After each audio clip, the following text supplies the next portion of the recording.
Assalamualaikum warahmatullahi wabarakatuh. Perkenalkan, nama saya Rifdal Saputra. Saya akan menjelaskan materi praktikum saya, yaitu stomata dan transpirasi. Yang pertama itu pengertian stomata.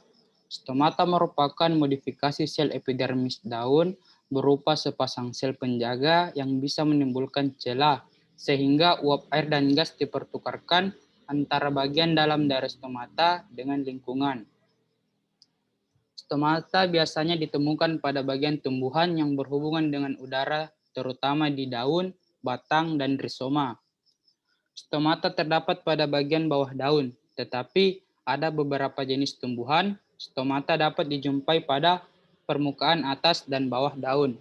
Ada pula tumbuhan yang hanya mempunyai stomata pada permukaan atas daun. Mekanisme membuka dan menutup stomata. Stomata membuka karena meningkatnya pencahayaan dalam batas tertentu dan peningkatan cahaya menaikkan suhu daun sehingga air menguap lebih cepat. Naiknya suhu membuat udara mampu membawa lebih banyak kelembaban sehingga transpirasi meningkat dan akan mempengaruhi bukaan stomata. Stomata akan membuka jika kedua sel penjaga meningkat. Peningkatan tekanan turgor sel penjaga disebabkan oleh masuknya air ke dalam sel penjaga tersebut. Pergerakan air dari satu sel ke sel lainnya akan selalu dari sel yang mempunyai potensi air lebih tinggi ke sel ke potensi air yang lebih rendah. Tinggi rendahnya potensi air sel akan tergantung pada jumlah bahan yang terlarut di dalam cairan sel tersebut. Selanjutnya, pengertian transpirasi. Transpirasi dapat diartikan sebagai proses kehilangan air dalam bentuk uap dari jaringan tumbuhan melalui stomata.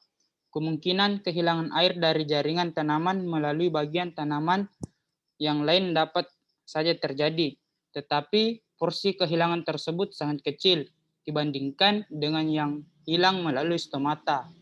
Oleh sebab itu, dalam perhitungan besarnya jumlah air yang hilang melalui dari jaringan tanaman umumnya difokuskan pada air yang hilang melalui stomata.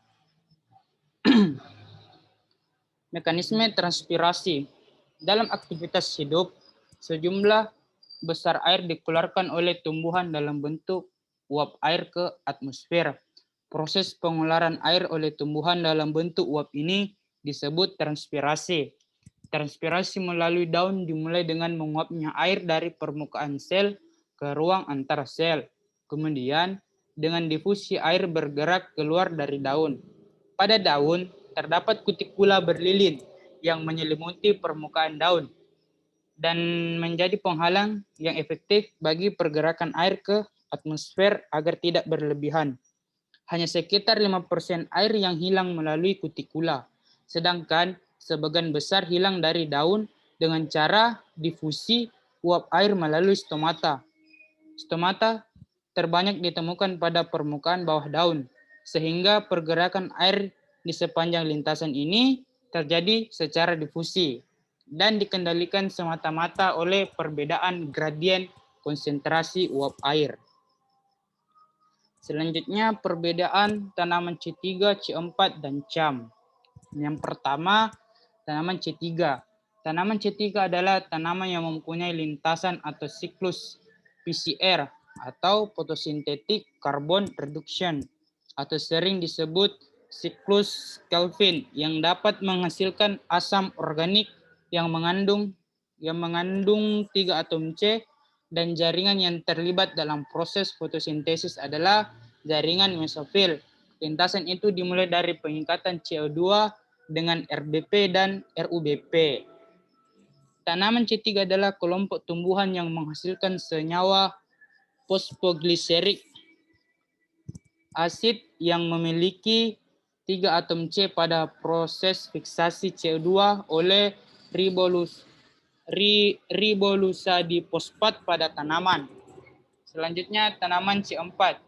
Tanaman C4 adalah tanaman yang menghasilkan asam 4 karbon Sebagai produk utama penambahan CO2, tanaman C4 adalah kelompok tumbuhan yang melakukan persiapan reaksi gelap fotosintesis melalui jalur 4 karbon sebelum memasuki siklus Kelvin untuk meminimalkan keperluan fotorespirasinya. Tanaman cam. Tanaman cam adalah tanaman yang dapat berubah seperti tanaman C3 pada pagi hari dan pada saat suhu rendah, dan dapat berubah seperti tanaman C4 pada siang hari dan pada malam hari. Tanaman cam adalah tanaman yang tumbuh di kawasan gurun atau daerah panas dan mengambil CO2 di atmosfer dan membentuk sebagian besar 4 karbon juga. Sekian dari penjelasan dari materi saya, lebih dan kurangnya mohon dimaafkan. Assalamualaikum warahmatullahi wabarakatuh.